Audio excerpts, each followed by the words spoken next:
சாலமோனையும் சூலமித்தியையும் அந்த உன்னத பாட்டு முழுவதும் வாசிங்கன்னா அங்க சூலமித்தியினுடைய ஹாரியம் வேறு, அவளுடைய கன்னிமாடம் வேறு, அவளுடைய பாடுகள் வேறு, அவளுடைய வாழ்வின் அனுபவங்கள் வேறு. உன்னத பாட்டு 1:6 பாருங்க. இங்க சொல்றா அவளுடைய வாழ்க்கை அவ எப்படி இருக்கிறான்னு சொல்றா. கருப்பா இருக்கிறன்னு பாக்குறீங்களா? போராடி போராடி வெயில்ல ஓடி ஓடி வெயில்ல வேலை செஞ்சு நான் இன்னைக்கு இப்படி இருக்கிறேன் சொல்றேன். நானும் கலராக தான், அவன் அப்படிதான் சொல்லியிருப்பான், நானும் கலர் தான். ஆனால் என்ன பண்ணிட்டேன், இந்த ஓட்டம், இந்த வாழ்வின் ஓட்டங்கள், கடந்து போன பாதைகள், அது சொல்லுகிறா சொந்த உறவுகளாலே வெறுக்கப்பட்டவள்.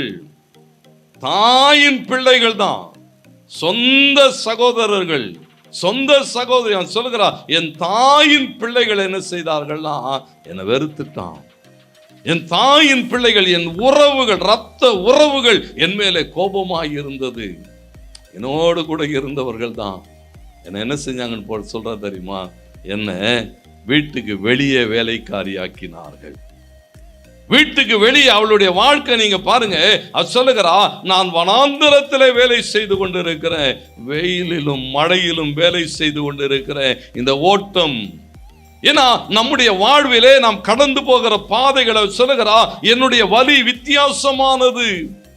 ஏன்னா சொந்த குடும்பத்தாலே புறக்கணிக்கப்பட்டிருக்கிறார், சொந்த குடும்பம் அவளை வெளியே தள்ளி இருக்கிறது, சொந்த குடும்பம் அவளுக்கு விரோதமாக எழும்பி இருக்கிறது. ஒரு திராட்சை தோட்டத்திலே ஒரு காவல்காரியாக இருக்கிறாள். வசனம் சொல்லுது 8வது வசனம், ஆடுகளை மேய்த்து கொண்டு இருக்கிறாள். ஆடு மேய்க்கிற அனுபவங்கள் பாருங்க. அப்போ அவளுடைய வாழ்க்கையில என்ன யோசிச்சிருப்பான்னா, ஆண்டவரே என் வயசு பிள்ளைங்கள்லாம் எவ்வளோ சந்தோஷமா வாழ்க்கையை அனுபவித்து கொண்டு இருக்கிறது, நான் மாத்திரம் ஏன் ஆண்டவரே இப்படி? எத்தனை நீங்க வாலி பிள்ளைங்களை கேட்டு பாருங்க, அநேக பிள்ளைகள் அப்படிதான் சொல்றாங்க, எல்லாரும் இப்படி இருக்கிறாங்களே, எல்லாரும் இவ்வளவு சந்தோஷமா இருக்கிறாங்களே, ஆண்டவரே எனக்கு மாத்திரம் ஏன் இப்படி? எல்லாருடைய வாழ்விலும் இதெல்லாம் நடக்குது, எனக்கு மாத்திரம் ஏன் நடக்கல? எனக்கு மாத்திரம் ஏன் இது இல்லை? நான் மாத்திரம் ஏன் இப்படி பாடுபடணும்? நான் மாத்திரம் ஏன் இப்படி கண்ணீரோடு இருக்கணும்? எனக்கு மாத்திரம் ஏன் இத்தனை அவமானம்? ஏன் இப்படிப்பட்ட வாழ்க்கை எனக்கு? சூலமித்தி அப்படிதான் சொல்லியிருப்பா. குடும்பத்தில் இருக்கிறவனா நல்லா இருக்கானே, நான் ஆண்டவர் இந்த வனாந்தரத்தில் இருக்கேன். பாடுகள், வேதனைகள், நல்லா கவனிங்க. ஏன் சொல்றேன்னா அவளுடைய அந்த அனுபவங்கள், இவளுடைய ஹாரியம் வேறு, இவளுடைய பாடு வேறு, இவளுடைய வலி வேறுக்கிற போது அங்கே சொல்லப்பட்டிருக்கிறது அவளை தேடி வந்ததான ஒரு மேய்ப்பன். அந்த மேய்ப்பனை பார்க்கிறா, ஒரு ஆசீர்வதிக்கப்பட்ட நிலைமையில அவன் மந்தைகள் எல்லாம் இருக்கிற போது போய் அவனோடு கூட பேசுகிறா, விசாரிக்கிறாள். உன் மந்தை எங்கே மேய்க்கிற, எங்கே மடக்கு, எல்லாத்தையும் விசாரித்து கொண்டு இருக்கிறான். அப்படியெல்லாம் அலைந்து தெரிந்து கொண்டு இருக்கிறேனே. அவளுடைய வாழ்க்கையை பார்த்த சாலமோன் பாருங்க, நீங்க நல்லா கவனிங்க. சாலமோன் என்னன்னா ஒரு பெரிய ராஜா தான். ராஜாவாய் நேரடியாய் வந்து அவளை என்ன செய்திருக்க முடியும்னா பேசி இருக்க முடியும். நான் சாலமோன் யோசிக்கிறான், ஒருவேளை நம்ம ராஜாவா போனா அவன் நம்ம அன்பை மறுத்துட்டா, ஒருவேளை நம்மளை ஏற்றுக்கொள்ளாமல் போய்விட்டான், ஒருவேளை தூரமா போய்விட்டான், தொடர்ந்து இந்த பாடுகளுக்குள்ளாகத்தானே இருக்கும் இந்த பிள்ளை வெளியே கொண்டு வரணும்னா அதன் நிலைமையிலே நான் கடந்து போகட்டும். ஆண்டவருக்கு மகிமை உண்டாகட்டும். வசனம் சொல்லுகிறது அவன் ஒரு மேய்ப்பனாக வருகிறான்.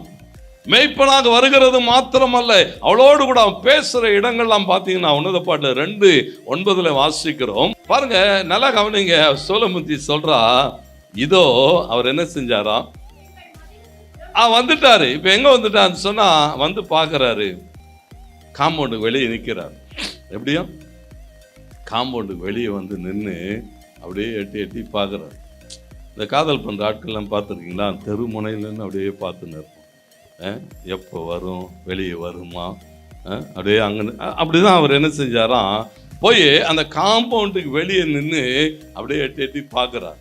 அது சொல்றா, ஜன்னல் வழியாய் பலகனி வழியாய் பார்க்கிறார். அது மாத்திரம் அல்ல, இன்னொரு வார்த்தை அங்கே போடப்பட்டிருக்கிறது, அந்த கிராதி என்று சொல்லப்படுகிறதுனா, அந்த காலங்களெல்லாம் நீங்க பார்த்தீங்கன்னு சொன்னா அந்த மூங்கில் அப்படியே தட்டி பின்னுவாங்க, பார்த்துருக்கிறீங்களா? அந்த அனுபவம் தான். சின்ன சின்ன ஓட்டைங்க தான் தெரியும் அதுல. அது வழி அப்படியே பார்க்கறாராம், அப்படியே தேடி. ஏன்னா அந்த அன்பு, அவளுடைய பாடு, வேதம், இதுல இருந்து எப்படியாகிலும் நான் அவளை வெளியே கொண்டு போகணும். வந்து வசனம் சொல்லுகிறது, அவர் என்ன செய்கிறாராம், அப்படியே தேடி தேடி பார்க்கிறார். பார்த்துட்டு அவர் சொல்றா, அப்படியே ஒரு சிரிப்பு சிரிச்சார் பாருங்க. அவருடைய மலர்ந்த முகத்தை என்ன செய்தாராம், சிரிக்கிறார். இது வரைக்கும் அவளை பார்த்து ஒரு ஆளும் என்ன செஞ்சதில்லை, அத்தனை அன்பா பார்த்தது கிடையாது. இன்னைக்கு நீங்க அநேக நேரங்களில் பாருங்க, இந்த வாலிப பிள்ளைங்கள்லாம் ஏன் இந்த காதல் அப்படி இப்படின்னு எங்கேயாவது யாரு கூடயாவது போய் விழுந்து போகுதுன்னு சொன்னா, இந்த குடும்பங்களிலே ஆட்கள்கிட்ட அந்த அன்பு கிடைக்காத போது எங்கேயாவது இருந்து யாராவது ஒருத்தர் என்ன செய்யறான்னா, அவைகளை பார்த்து என்ன செய்கிறத பார்க்கிறோம், ஏதாவது ஒரு மாயான அன்பை காட்டி பிள்ளைகளை வீழ்த்தி விடுகிறோம். இங்க இயேசுவினுடைய அன்பு வேற, இங்க நேசருடைய அன்பு வேற. அவர் வந்து என்ன செய்யறாருன்னா, என் பிள்ளை பாடுகளோடு கூட இருக்கிறது, இதை நான் மீட்டு கொள்ளட்டும். முகத்தை பார்த்து அப்படி அவளை பார்த்து சிரிக்கிறார். சிரிச்சது மாத்திரம் இல்ல, முதல் அவளை பார்த்து இவர் தான் சொல்றாரு, என் பிரியமே எவ்வளோ அழகானவளே. அவர் சொல்றாரு, எவ்வளோ அழகா இருக்கிற, வான்னார், வா வெளியே. பாருங்க, இந்த அன்பு, நான் என்ன சொல்றேன்னா, தேவனுடைய அன்பை நீங்கள் உணர்ந்து கொள்ளுகிற போது, வசனம் சொல்லுகிறது, அவர் அவளோடு கூட இடைப்படுகிறார், பேசுகிறார், பார்க்கிறார். இந்த அன்பினாலே அவள் என்ன செய்யப்படுகிறாளா, ஈர்க்கப்படுகிறாள். சொல்றாரு, என் மணவாளியே, உன் கண்களில் ஒன்றினாலும் உன் இருதயத்தினாலும் என்னை கவர்ந்து கொண்டாள். பாருங்க, அவளும் என்ன செய்கிறாளாம், பார்க்கிறா.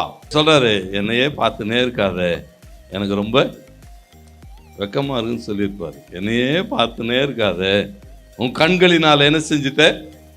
பாருங்க, சொல்றாரு, உன் கண்களை என்னை விட்டு திருப்பு, அவைகள் என்னை வென்றது. நீ ஜெயிச்சிட்ட. அவர் சொல்றாரு, நீ ஜெயிச்சிட்ட.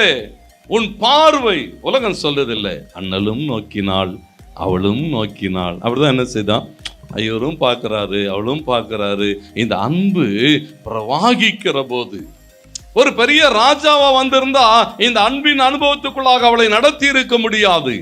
இந்த அன்பின் அனுபவத்துக்குள்ளாக அவளை நடத்தும்படி அவளோடு கூட நேரம் எடுக்கிறான். அவ நிலையிலே இறங்கி வந்து, ஏசாமி அப்படிதான் வந்தார். வேதம் சொல்லுகிறது, அவர் தேவ குமாரனாய் இருந்தோம், அடிமையின் ரூபம் எடுத்து நம்மை போல நம்மோடு கூட இருக்க, நம்மோடு கூட பேச, என் பிள்ளைகளோடு கூட நான் பேசணும்னா என் பிள்ளைகளை போல அவரும் நம்மை போல மாம்சத்தையும் இரத்தத்தையும் உடையவராய் கடந்து வராரு. இங்கே சொல்லப்பட்டிருக்கிறது, அவன் வந்து அவளோடு கூட பேசுகிறான்.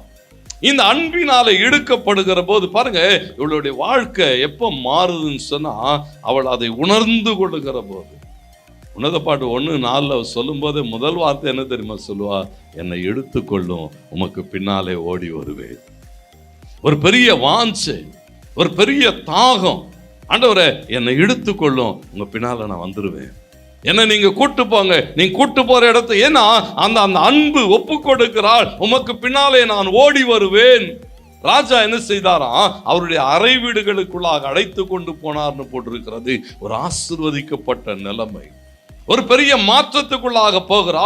இப்ப பாருங்க, தேவனோடு கூட இணைக்கப்பட்ட நிலைமையில இந்த ராஜாவாகிய சாலமோனோடு கூட இவள் என்ன செய்கிறா, அப்படியே கொஞ்சம் கொஞ்சமா பேசி அவளை என்ன செஞ்சுட்டா, கவர்ந்து கொண்டா. பாருங்க, அங்க சொல்லப்போ ஒரு கேள்வி வருது, யார் இது நேசர் மேல சார்ந்து கொண்டு எங்க இருந்து வருதான்? பாருங்க, நல்லா கவனிங்க. இதுவரைக்கும் வனாந்தரம், இதுவரைக்கும் பாடுகள், இதுவரைக்கும் அவமானங்கள், இதுவரைக்கும் தள்ளப்பட்ட நிலைமை தான், வெறுக்கப்பட்ட நிலைமை தான், ஒன்றுமில்லாத நிலைமை தான். ஆனா நேசரோடு கூட இணைந்து கொண்ட போது வார்த்தை சொல்லுகிறது, நேசர் மேல் சார்ந்து கொள்ளுகிறார். நேசரை சார்ந்து கொண்டு அவள் வருகிற போது அவள் என்ன செய்தாராம், வனாந்தரத்திலிருந்து அவளை வெளியே நடத்தி கொண்டு வருகிறார். எல்லாரும் கேட்கிறாங்க, இது யார் என்று சொல்லுகிற போது சொல்லுகிறார், இவள் எனக்கு பிரியமானவள் என்று ராஜா சொல்லுகிறான். அவ என்ன தெரியுமா சொன்ன, அவர்தான் இனி எனக்கு எல்லாவற்றிலும் எல்லாமா இருக்கிறார், அவர் என்னை நடத்துவார், அவர் என்னை பாதுகாப்பார், எனக்கு உண்டானவைகளை எல்லாம் அவர் செய்வார். ஒரே ஒரு வார்த்தை தான், தேவனுக்கு மகிமுண்டாட்டம். வசனம் சொல்லுகிறது, அவர் தம்மைத்தாம் தாழ்த்தி வந்ததனுடைய நோக்கம் இங்கே நிறைவேறும்படியா. அவளுடைய வாழ்க்கையில் அவள் என்ன செய்கிறாளா, அந்த ராஜாவின் அன்பை உணர்ந்து கொள்ளுகிறார். அவளோடு கூட என்ன செய்கிறாரா, தன்னை அர்ப்பணிக்கிற போது வேதம் சொல்லுகிறது அவளுடைய ஆரின் தகர்ந்து போகிறது. அதுவரைக்கும் இருந்த போராட்டங்கள் மாறி போகிறது.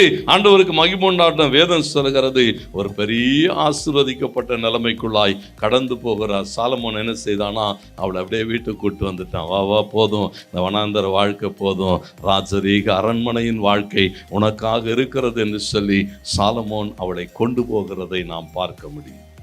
தேவனுக்கு மகிமுண்டாட் ஏன் சொல்லி கொண்டு இருக்கிறேன்னு சொன்னா, நீங்க எந்த சூழலில் இருந்தாலும் உனக்கு ஒரு ராஜா இருக்கிறார். அவர் உன்னை மீட்டு கொண்டு போவார்.